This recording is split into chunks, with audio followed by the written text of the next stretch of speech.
ఆంధ్రప్రదేశ్ రాజధానిగా అమరావతిని నిర్ణయిస్తూ చట్టబద్ధత చేసిన క్రమంలో ఈరోజు విశాఖలో పెద్ద ఎత్తున సంబరాలు జరుగుతున్నాయి. ఈరోజు జనసేన ఆధ్వర్యంలో కూడా అమరావతి పేరిట దీపాలు కూడా అలంకరించారు.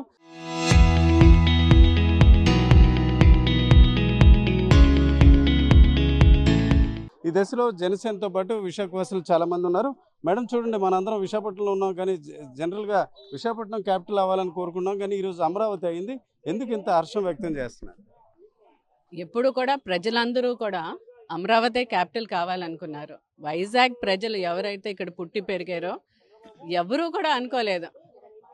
గత ప్రభుత్వము ఒక వైఫల్యం వైజాగ్ని ఎప్పుడైతే వీళ్ళు రాష్ట్ర క్యాపిటల్ చేశారనో అప్పుడే వ్యతిరేకత వైజాగ్లో వచ్చింది. సో ప్రజలందరూ కూడా అమరావతి కోరుకున్నారు కాబట్టి ఈరోజు అంత హర్షం వ్యక్తం చేస్తున్నారు. మేడం చెప్పండి, ఒక్క జనసేన కాదు, చాలా పార్టీ ఆఫీసులో ఈరోజు సంబరాలు జరుగుతున్నాయి, ఏమంటారు మీరు? అంటే ఇది ప్రపంచ చరిత్రలో చాలా సుదినం అండి. ఎందుకంటే ప్రపంచ చరిత్రలో ఉభయ సభలు ఒక రాజధానికి చట్టభద్రత కల్పించడం అనేది ఇప్పటి వరకు ఎప్పుడు జరగలేదు. అంటే ఎంత నరేంద్ర మోడీ కూటమి ప్రభుత్వం యొక్క ఐక్యత వలన ఈరోజు అమరావతికి రాజధానిగా ఉభయ సభలు ఆమోదించుతూ చట్టభద్రత కల్పించడం అనేది చరిత్రలోనే మన లిఖించదగినటువంటి అంశం.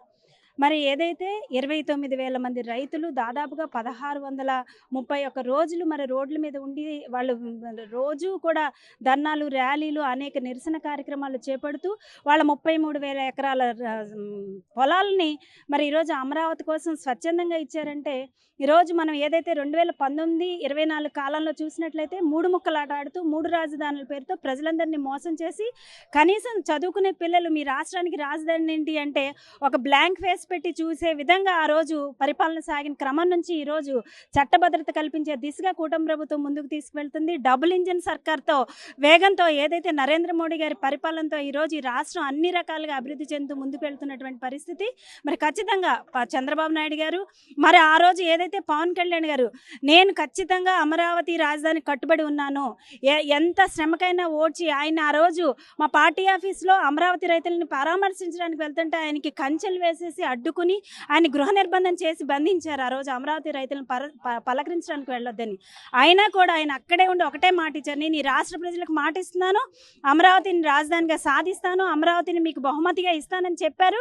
ఈరోజు దానికి అంత చట్టభద్రత కల్పించే అవకాశం వరకు తీసుకొచ్చినటువంటి ప్రధానమంత్రి గారికి, అలాగే చంద్రబాబు నాయుడు గారికి, అలాగే మా జనసేన పార్టీ అధ్యక్షులు పవన్ కళ్యాణ్ గారికి మరీ కృతజ్ఞతలు తెలియజేస్తూ, మేడం ఈరోజు చూస్తే ఉత్తరాంధ్ర అభివృద్ధికి అమరావతి క్యాపిటల్ వల్ల కొంత ఇబ్బంది అయ్యే అవకాశం ఉందా? ఎట్లా ఉండే అవకాశం ఉంది?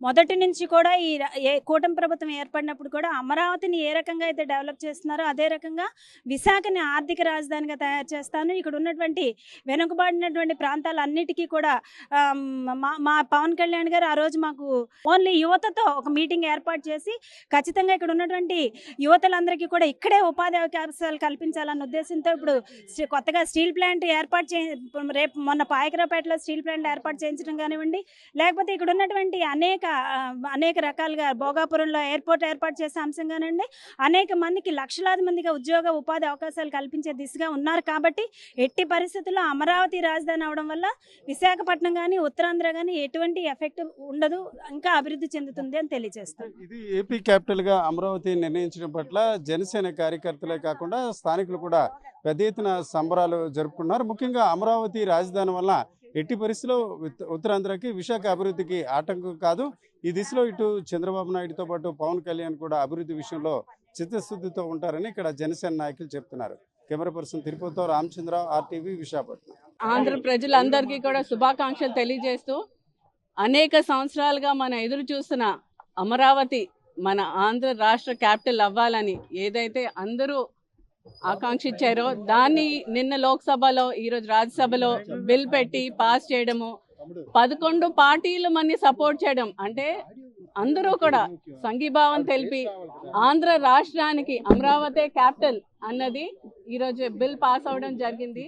అది ముఖ్యంగా మన నరేంద్ర మోడీ గారు ఏదైతే కళ్ళు కంటున్నారో 2047 వికసిత్ భారత్, అలాగే మన స్వర్ణ ఆంధ్రప్రదేశ్ 2047కి ఇది తొలి అడుగు, ఇది మన తొలి సక్సెస్. సో ఇక్కడి నుంచి మన అమరావతి భారతదేశంలోనే కాదు యావత్ ప్రపంచంలో ఒక మోడల్ సిటీగా రెడీ అయ్యి ఇది మన క్యాపిటల్ అవడం మన అందరి అదృష్టంగా భావిస్తూ దీనికోసం కృషి చేసిన ఆనాడే పవన్ కళ్యాణ్ గారు చెప్పారు, ఆంధ్ర రాష్ట్రానికి ఒకే క్యాపిటల్ ఉంటుంది, అదే అమరావతి అని. ఈరోజు ఆయన చెప్పిన మాట ప్రతిదీ కూడా నెరవేరుస్తూ ఈరోజు ఆ రైతులు ఎవరైతే 33,000 మంది 33 ఎకరాలు ఇచ్చి 29,000 మంది సాక్రిఫైస్ చేశారో వాళ్ళందరికీ కూడా నేను కృతజ్ఞతలు తెలుపుతూ సెలవు తీసుకుంటున్నాను. ఏదైతే రాష్ట్రం విడిపోయిన తర్వాత రాష్ట్రానికి ఒక రాజధాని లేకుండా 2019 నుంచి 24 సమయంలో 3 ముక్కలాట రాజధానితో ఈ రాష్ట్ర ప్రజల్ని చెక్కల ముక్కలు చేసినటువంటి పరిస్థితి నుంచి ఈరోజు ఉభయ సభలు కూడా చట్టబద్ధత కల్పించే విధంగా అమరావతిని రాజధానిగా ఏకగ్రీవంగా ఆమోదింపబడ్డం అనే దాని వెనుక అటు ప్రధానమంత్రి నరేంద్ర మోడీ గారు, అలాగే మరి ముఖ్యమంత్రి చంద్రబాబు నాయుడు గారు, మరీ ముఖ్యంగా మరి మీకు మనందరికీ ఏకైక రాజధాని అమరావతే.